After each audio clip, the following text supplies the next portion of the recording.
नमस्कार दोस्तों, मैं अनुराग चौहान आज आपके बीच में आया हूं और मानव सर ने रीजनिंग की शुरुआत कर दी थी। आज मैं आप लोगों को बेसिक मैथ के फंडे बताने वाला हूं और मेन विषय हम लोगों का कैलकुलेशन रहेगा आज के दिन में। आज हम लोग कैलकुलेशन इसलिए लेके आए हैं क्योंकि देखिए शुरुआती वीडियो है और शुरुआती वीडियो में हम लोग एकदम किसी विषय को शुरुआत ना करें तो ज़्यादा अच्छा है। कोई भी सैनिक लेके चलते हैं, सैनिक कोई भी युद्ध अभ्यास करता है या युद्ध करने जाता है उससे पहले एक वार्म अप करता है।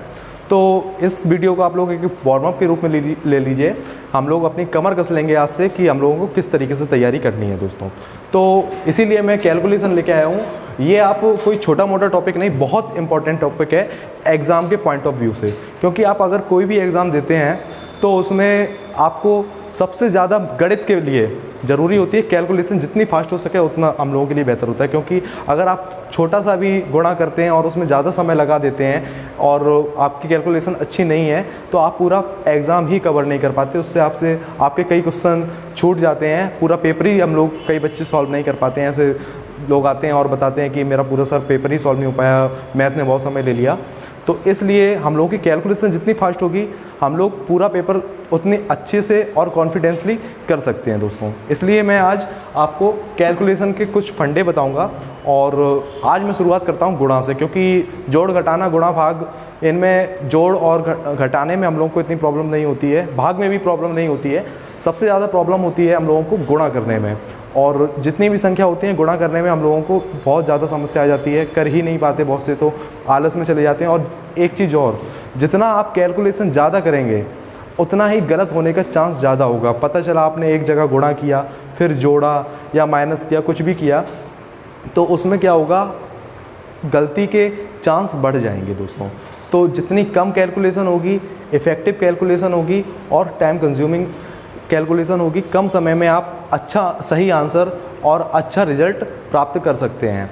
तो दोस्तों शुरुआत करता हूं मैं आज कैलकुलेशन में। मैं आपको गुणा से शुरुआत करूंगा। गुणा में दोस्तों 1 से लेकर 9 तक के गुणा, मतलब एक अंक के जितने भी गुणा हैं आप कर लेंगे। क्योंकि मैं मान के चलता हूँ ये गुणा एक अंक के होते हैं और हम लोगों को एक अंक के गुणा में कभी कोई समस्या नहीं आती, कितनी भी बड़ी संख्या हो कर लेते हैं। अब जैसे कि मैं एक एग्जांपल लेता हूँ, 10 के गुणा में भी कोई प्रॉब्लम नहीं है। जैसे कोई संख्या लिखी हुई है, इसमें 10 का गुणा होना है तो क्या करना है, इसको हटा के सीधा यहाँ पर 0 बढ़ा देते हैं तो ये उसका आंसर हो गया, तो कोई समस्या नहीं होती है। एक मैं चीज़ बताता हूँ 11 के मल्टीप्लाई की, बहुत सिंपल है।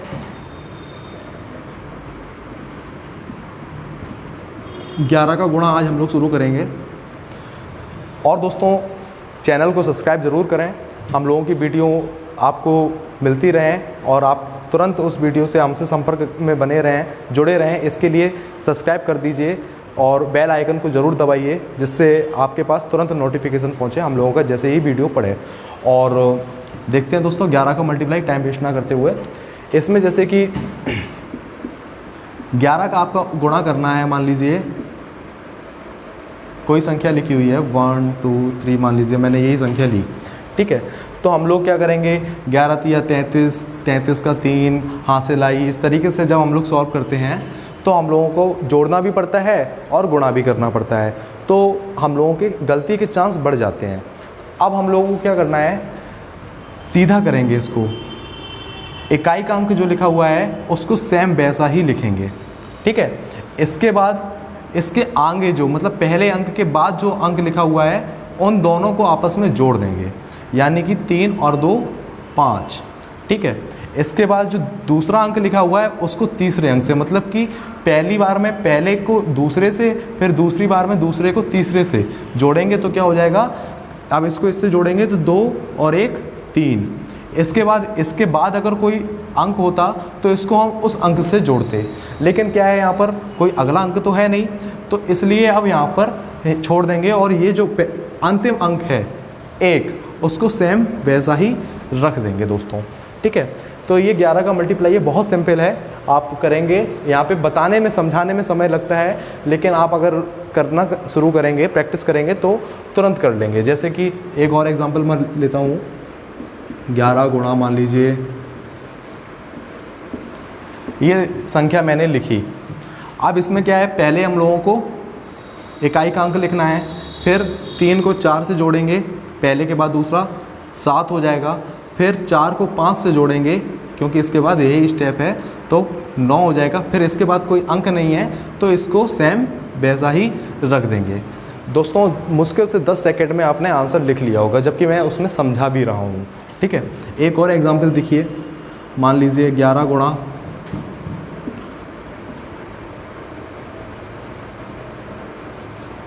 ये संख्या लिखी हुई है, मान लीजिए यहाँ पे 4 कर देता हूँ मैं, इसका गुणा करेंगे तो क्या करेंगे दोस्तों, 4 रखेंगे सबसे पहले, 4 के बाद इन दोनों को जोड़ेंगे 7 हो जाएगा, उसके बाद 3 को 7 से जोड़ेंगे, 3 और 7 10 होता है। अब यहाँ पर दोस्तों 10 नहीं लिखना है, 10 की जगह क्या करेंगे 0 लिखेंगे, 1 हम लोग हासिल के रूप में ले लेंगे। अब क्या होगा दोस्तों, इन दोनों का स्टेप कंप्लीट हो गया। अब 7 को हम लोगों को जोड़ना है 9 में, 7 को जब 9 में जोड़ेंगे तो 16 आएगा, और एक ये जो हासिल का था उसको भी हम लोग ऐड कर देंगे, यानी कि 9 और 7 16, 16 और एक हासिल का 17। अब 17 को हम 17 ना लिख के 7 लिखेंगे और हम लोगों का पुनः हासिल 1 हो जाएगा। अब 7 और 9 तो जुड़ गया, अब 9 के आगे कोई अंक है नहीं तो 9 को ही रखेंगे, लेकिन अब यहाँ पर 9 के बाद एक हासिल का भी तो था, तो 9 और एक हासिल का 10, अब यहाँ पर 9 ना आकर 10 आएगा दोस्तों। तो यहाँ पर हम लोगों ने जब शुरुआत में देखा तो इसमें हासिल नहीं था और आसानी से हो गया, संख्या भी थोड़ी टफ थी, यहाँ पर थोड़ी संख्या बड़ी थी, हासिल भी आया, तो इसलिए मैंने हासिल के रूप में भी आपको एक एग्जाम्पल दिया। आप देखते हैं दोस्तों, एक कठिन संख्या लेता हूँ, जैसे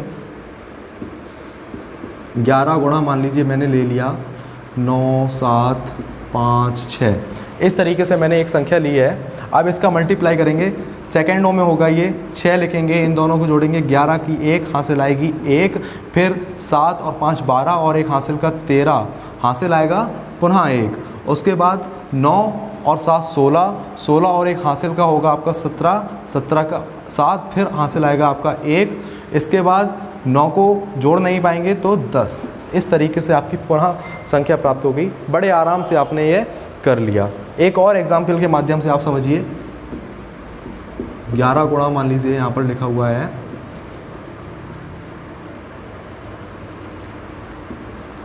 इस तरीके से लिखा हुआ है, एक और अंक बढ़ा देता हूँ, 5 अंक का गुणा कर देता हूँ। हालांकि एग्ज़ाम में कभी इतनी बड़ी संख्या आती नहीं है, और अगर आएगी भी तो आप बड़े आसानी से इसको कर सकते हैं।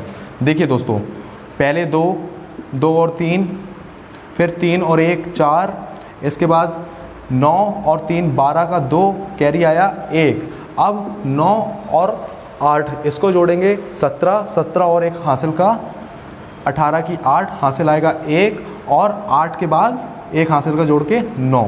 इस तरीके से दोस्तों आपने देखा, ये हम लोगों ने कितनी आसानी से कर लिया दोस्तों। ये आपको 11 का गुणा है, आप सीख गए होंगे मेरे ख्याल से, अब इसमें कोई समस्या नहीं होगी। ये मैंने आपको गाइड कर दिया है किस तरीके से करना है। अब जिम्मेदारी आपकी है, इसकी आप अलग अलग संख्याएं अपने मन से सोचिए और इसको आप अपने मन से करने की कोशिश करिए। एक चीज़ और दोस्तों, ये कैलकुलेशन माइंड से करने के लिए है, आपका माइंड को तेज़ करने के लिए, शार्प करने के लिए, आपकी कैलकुलेशन को फास्ट बनाने के लिए, बुलेट ट्रेन की तरह। ठीक है, ये कैलकुलेशन की गई है, तो कोशिश ये करिएगा। मुझे तो समझाना था इसलिए मैंने मार्कर का यूज़ किया, बोर्ड का यूज़ करना पड़ा मुझे समझाने के लिए, लेकिन आप कोशिश ये करिएगा कि जब आप ये कैलकुलेशन करें तो वहाँ पर आपको पेन का या फिर कॉपी का, पेन कॉपी या पेंसिल किसी भी चीज़ का इस्तेमाल ना करना पड़े। आप सिर्फ लिखने के लिए उसका इस्तेमाल करें कि क्वेश्चन ये है, मन में जिससे आप संख्या ना भूलें, और उस संख्या को लिखें, मन में आप सोचें कि ये संख्या है, और दिमाग से उसका जोड़ घटाना करने की कोशिश करें दोस्तों। ठीक है, और निश्चित ही आप कुछ दिन क्या 2-3 घंटे में अगर आप इसकी प्रैक्टिस करते हैं, 15-20 क्वेश्चन भी आप लगाते हैं अपने मन से, तो मेरे ख्याल से आपको ये तरीका बड़ी आराम से आने लगेगा, और सेकंडों में, 5 सेकंड में, 10 सेकंड में आप इसका आंसर निकाल सकते हैं दोस्तों। अब एक दूसरा गुणा की बात करता हूँ, 51 के गुणा की।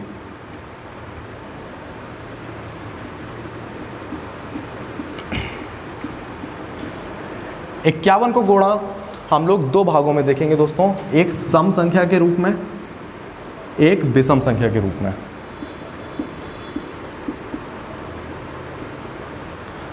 सम संख्या में गुणा करेंगे बहुत ही सम संख्या का गुणा बहुत सिंपल है, बहुत ही सिंपल है। आप मतलब संख्या मैं लिखूँगा और आप जब मेथड जान जाएंगे तो देखते ही आप उसका आंसर बता देंगे। मतलब संख्या देखी नहीं कि आंसर आपका आया नहीं। विषम संख्या में हो सकता है आपको थोड़ा शुरुआत में दिक्कत हो, लेकिन जब आप इसकी प्रैक्टिस कर लेंगे तो समस्या इसमें भी नहीं आने बड़ी। बहुत ही सिंपल तरीका है ये, तो आपको एक ही बार में पहले एग्जाम्पल में ही समझ में आ जाएगा। इसके लिए हो सकता है आपको थोड़ा समय लगे, लेकिन बहुत आराम से ये भी आ जाएगा। देखते हैं दोस्तों, जैसे कि मान लीजिए यहाँ पर लिखा हुआ है 51 गुणा 24, ठीक है। तो यहाँ पर जो संख्या लिखी हुई होगी उसको हम लोगों को मतलब नहीं है, मतलब है हमें यहाँ पे जो सम संख्या लिखी हुई है उससे।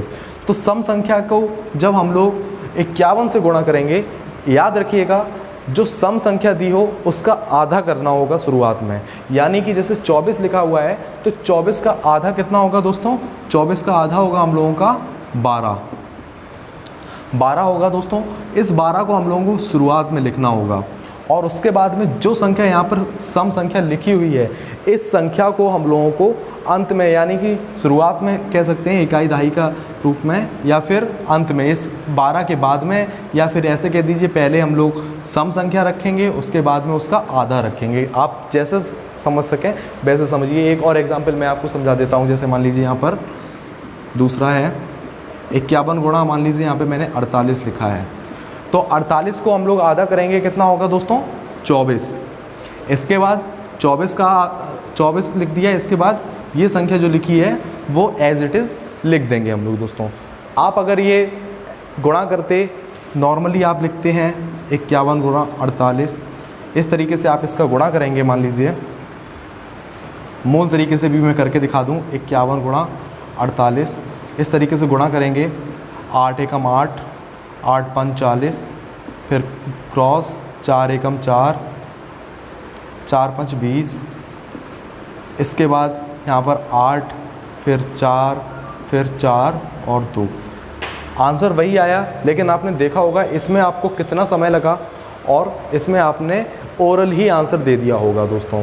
अब आप समझ लीजिए इसको करने में कठिनाई भी है और इसमें गलत होने के चांस भी हैं। हो सकता है आप एग्ज़ाम में बैठे हो, एग्ज़ाम का प्रेशर हो, आप यहाँ पे 8 एकम 8 की जगह यहाँ पे मान लीजिए आप 8 एकम 16 लिख दें। यहाँ पर कुछ भी कर सकते हैं, मतलब किसी भी तरीके की आप गलती कर सकते हैं, क्योंकि यहाँ पर स्टेप ज़्यादा हैं तो गलती होने के चांस भी ज़्यादा हैं। यहाँ पर स्टेप कम है और एक्यूरेसी ज़्यादा है, गलती होने के चांस 0 है, 0 ही मैं मानूँगा। आप देखिए, आपको एक और एग्जाम्पल बताता हूँ। मेरे लिखने के 1 सेकंड बाद में ही आप इसका आंसर बता देंगे। मान लीजिए यहाँ पे 98 लिखा हुआ है, तो इसको आधा करेंगे 49 और 98। इस तरीके से आप इसको किसी भी संख्या का आप मल्टीप्लाई करके देखिए, ठीक है। मैंने देखिए 24 से शुरुआत की थी और 98 तक पहुँच गया हूँ। कोई भी संख्या आप लिखेंगे तुरंत आपका आंसर आएगा दोस्तों, और इससे सरल मेथड मेरी नज़र में कोई हो ही नहीं सकता। आज हम आपको ये मल्टीप्लाई बताएंगे, किसी दूसरे दिन या कल अगली वीडियो में, अगली क्लास में मैं आपको एक ऐसा मल्टीप्लाई बताऊंगा जिसको आप कोई भी, कितनी भी बड़ी संख्या हो, कितनी छोटी संख्या हो, ठीक है, उसको आप बड़े आसानी से कर सकते हैं दोस्तों, ठीक है। अब देखते हैं यहाँ पर हम विषम संख्या की ओर दोस्तों। विषम संख्या में जैसे कि मान लीजिए यहाँ पर हमने लिखा है 51 गुणा, मान लीजिए यहाँ पर लिख दिया मैंने 21। 51 गुणा जब 21 लिखा हुआ है तो दोस्तों यहाँ पर जो संख्या लिखी हुई है विषम संख्या, इसका भी आपको आधा ही करना है। इसका आधा करेंगे तो कितना आएगा? 10.5। अब 10.5 जो आया है, सर स्क्रीन आ रही है पूरी क्या? यहाँ पर नहीं, रिटन आएगा ना, ठीक है। तो यहाँ पर 10.5 आया है। अब इसमें ये जो संख्या है इसको तुरंत ना लिखकर 5 के नीचे 2 लिखेंगे और 1 को बाहर रखना है दोस्तों। अब इसको ऐड करिए, यहाँ पर कितना 1 आएगा, 5 और 2 7 और 0 1। यहाँ पर ये जो दशमलव है इसको हटा देंगे, इसका कोई मतलब नहीं है, ट्रिक है ये। इसको आधा करते हैं तो 10.5 होता है, लेकिन पॉइंट को हम लोग हटा देंगे क्योंकि मल्टीप्लाई में ये ट्रिक के रूप में काम है। आपको समझाने के लिए यहाँ पर पॉइंट शुरुआत में मैंने लगा दिया था, पॉइंट लगाने की ज़रूरत नहीं है, कोशिश भी मत करिएगा इसको, वरना आप गलत कर लेंगे। अब दूसरा एग्जाम्पल लेता हूँ, जैसे मान लीजिए मैंने लिया 51 गुणा 49 लिया मैंने, 49 लेंगे दोस्तों तो 49 का आधा कितना होगा 24.5, 24.5 हुआ, पॉइंट इसको फिर हटा देंगे,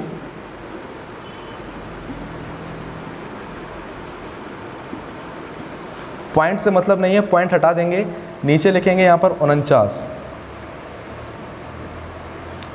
अब इसको फिर ऐड करेंगे तो कितना 9, 5 4 9 और 24। इस तरीके से आपका ये आंसर भी आ जाएगा दोस्तों। इसके बाद और एग्जाम्पल लिख लेता हूँ मैं,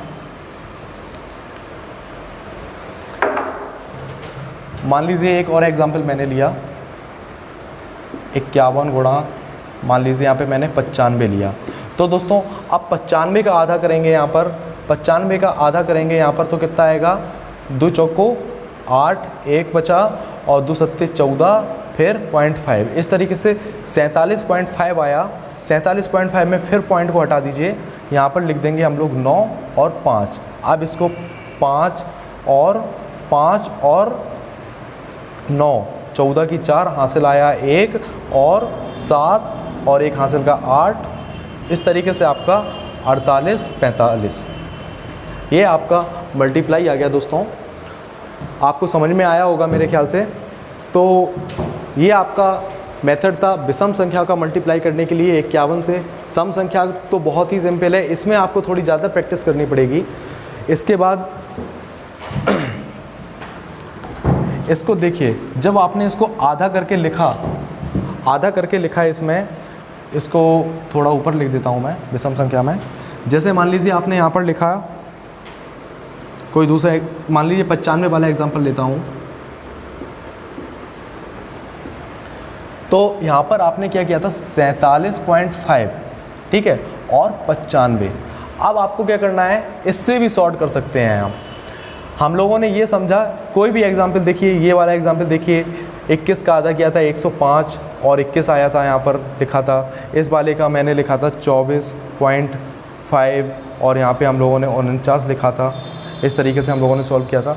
हम लोगों ने एक चीज़ गौर की होगी दोस्तों, इसमें क्या गौर किया हम लोगों ने कि जो संख्या लिखी हुई है, यानी कि जिस संख्या का हम लोग मल्टीप्लाई कर रहे हैं, उसमें इस अंक को हम लोग वैसा का वैसा ही उतार देते हैं। यहाँ पर हम लोगों ने 5 उतारा था। मेन मकसद क्या होता है, इस संख्या को जोड़ना, ठीक है। तो यहाँ पर हम लोगों ने 5 में किसको जोड़ा था, 9 को, तो यहाँ पर 4 आया था और जो हासिल का था वो इसमें हमने जोड़ दिया था। अब इसको हम लोग और शॉर्ट तरीके से कर सकते हैं। जैसे कि मान लीजिए मैंने एग्जाम्पल लिया 48 तो सम हो जाएगा, विषम संख्या ले रहे हैं। 47 लिया मान लीजिए, ठीक है। तो 47 को करेंगे तो अब हम लोगों के दिमाग में सीधा क्या आना चाहिए कि 23.5 आएगा। अब 23.5 को मैं आपको लिख के समझा रहा हूँ, आपको ये दिमाग में रखना है। यहाँ पर 23.5 आएगा, ठीक है। अब 23.5 में पॉइंट को भूल जाएंगे और यहाँ पर 47 लिखना होगा। तो अब हम लोगों को ये नहीं सोचना है कि 135 में नहीं आ रहा है,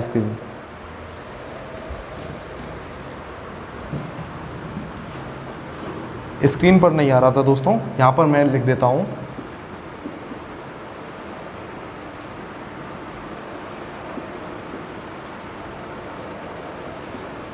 सैंतालीस का आधा किया था दोस्तों तो 23.5 आया था और यहाँ पर हम लोगों ने 47 लिखा था। अब दोस्तों आपको ये भी नहीं लिखना है या ये भी नहीं सोचना है, आपको सीधा ये सोचना है कि संख्या क्या थी हम लोगों की 47। 47 में जो 7 लिखा हुआ है उसको आपको डायरेक्ट, ये चीज़ आप अभी थोड़ी देर के लिए भूल जाइए, सीधा 7 को यहाँ पे रखेंगे। अब क्या है, ये जो 4 था, इस 4 को हम लोगों को किस में जोड़ना होगा, संख्या हमेशा आधा करेंगे विषम को तो 5 आएगा, तो 4 को जोड़ेंगे सीधा 5 में, तो 5 4 9 और संख्या कितनी थी हम लोगों की शुरुआत में 23.5 थी। ये देखिए समझाने के लिए मैंने लिखा था, तो यहाँ पर 23 था ना, तो शुरुआत की संख्या क्या हो जाएगी 23। तो इस तरीके से आपका ये वाला मल्टीप्लाई भी, विषम संख्या का जो मल्टीप्लाई है वो भी सिंपल हो जाएगा। एक और एग्जाम्पल के माध्यम से मान लीजिए हम लोग समझेंगे 51 गुणा 27, ठीक है। अब आपको क्या करना है, यहाँ पर सीधा समझना है कि 27 का आधा कितना होगा 13.5 और इसमें 7 नहीं जुड़ेगा, 7 को सीधा हम लोग यहाँ पर रख देंगे, ठीक है। अब इसमें दहाई का अंक क्या है 2, 2 किस में जुड़ेगा 13.5 में, तो 5 में जोड़ेंगे किसको 2 को, तो 5 को 2 में जोड़ेंगे तो कितना आएगा 7, और अब कितना बचा उस साइड हम लोगों का 13, उस 13 को हम लोग सीधा यहाँ पर रख देंगे। तो देखिए दोस्तों, शुरुआत में आपको ये कितना टफ लग रहा था यहाँ पर जब मैंने ये पहला एग्जाम्पल लिया था, जोड़ना घटाना इस तरीके से किया, पॉइंट हटाना है, बहुत टफ लग रहा था। लेकिन जब आपने इस चीज़ की प्रैक्टिस कर ली दोस्तों, मैंने 3-4 एग्जाम्पल 5 एग्जाम्पल के माध्यम से समझाया, तो अब ये हम लोगों का सीधा आंसर लिखा हुआ है डायरेक्ट, ठीक है। जैसे हम लोगों ने सम संख्या को समझाता है एक लाइन में, वैसे ही हम लोगों का विषम संख्याओं का एग्जाम्पल ये देखिए एक लाइन में आ गया। समझाने के लिए थोड़ा समय लगा, लेकिन अंत में आपने क्या पाया कि आप लोग ओरल ही इसको भी सॉल्व कर सकते हैं। तो दोस्तों ये कुछ आपके तरीके थे गुणा करने के, और शॉर्ट तरीके से कितने कम समय में आप लोग आंसर निकाल सकते हैं। आपने कभी नहीं सोचा होगा कि 51 गुणा 49 करेंगे और कुछ सेकंडों में आपका आंसर आ जाएगा। इसका आप अगर मल्टीप्लाई करेंगे, आप करके देखिएगा टाइम वॉच लगाकर, तो लगभग आपको 1 से 1.5 मिनट का समय लगेगा और तब आप ये आंसर निकाल पाएंगे। और यहाँ पर आपने अगर शुरुआत में भी प्रैक्टिस करके आप अगर इसको करेंगे तो लगभग 30 सेकंड में आएगा। अगर आप कंपेयर करें तो शुरुआत का 30 सेकंड आप 10 सेकंड में कन्वर्ट भी कर लेंगे, तो जो 10 सेकंड है और वो 1.5 मिनट है, उसमें कितना अंतर है दोस्तों। एग्ज़ाम में वही जो 1 मिनट 30 सेकंड या फिर 20 सेकंड का जो समय आपका कम ज़्यादा होता है, वह हम लोगों का बहुत अंतर देता है दोस्तों। और इसकी वजह से हम लोग कई एग्ज़ाम में क्वेश्चन छोड़ आते हैं और बाद में हम लोग पछताते हैं कि हम लोगों का सिलेक्शन नहीं हो पाया। तो दोस्तों मैथ में कैलकुलेशन की बहुत बड़ी भूमिका है। अगली वीडियो में मैं आपको एक ऐसा तरीका बताऊंगा, एक ऐसा गुरु मंत्र होगा जिससे आप कितनी भी बड़ी संख्या हो, कितनी भी छोटी संख्या हो, कैसी भी संख्या हो, आप चंद सेकंडों में उसका आंसर ओरल दे सकेंगे। 5 अंकों तक की, 7 अंकों तक की, कितनी भी बड़ी संख्या हो, 4 अंकों की, हालांकि 5-7 अंकों का इतना बड़ा कैलकुलेशन आता नहीं है। एसएससी सीजीएल जो सबसे टफ माना जाता है मैथ के लिए, उसमें भी इतनी बड़ी कैलकुलेशन नहीं आती है जितना मैं बता दूंगा। तो जुड़े रहिए चैनल के साथ और घर पर रहें, सुरक्षित रहें। सबसे बड़ी चीज़ आप प्रैक्टिस करते रहें इस चीज़ की, क्योंकि एक टीचर का काम होता है गाइडेंस करना। वो गाइडेंस मैं आपको दे सकता हूँ, लेकिन प्रैक्टिस आपके हाथ में है। एक टीचर क्लास में सबको समान तरीके से पढ़ाता है, लेकिन सिलेक्शन उस बच्चे का होता है जो अपनी मेहनत खुद करता है और सबसे ज़्यादा प्रैक्टिस करता है दोस्तों। तो आप घर पर रहें, सुरक्षित रहें, साथ में प्रैक्टिस करते रहें। जितनी प्रैक्टिस आप अच्छी करेंगे, कैलकुलेशन आपकी उतनी अच्छी होगी। इसके बाद आपको मैं नंबर सिस्टम से शुरुआत करूंगा धीरे धीरे, और यकीन मानिए आप हम लोगों के साथ जुड़े रहेंगे और इतना अच्छा आपको लगेगा आगे के टॉपिकों में कि मैथ जो आपको बहुत कठिन लगती थी, जो कमज़ोर बच्चे हैं उन्हें मैथ से बहुत डर लगता था, वो डर ही ख़त्म हो जाएगा, क्योंकि मैं आपका बेसिक लेकर चलूँगा। वो बेसिक जो किसी टीचर ने आपको कवर नहीं किया और जिसकी वजह से आपको आज तक 6, 7, 8 से लेके आज तक जो आप ग्रेजुएट हो चुके हैं, पोस्ट ग्रेजुएट हो चुके हैं और डर लगता है, वो डर ही ख़त्म हो जाएगा। मैथ माने हलवा लगेगा आपको। ठीक है दोस्तों, तो फिर मुलाकात होगी आपसे। जय हिंद, वंदे मातरम, नमस्कार।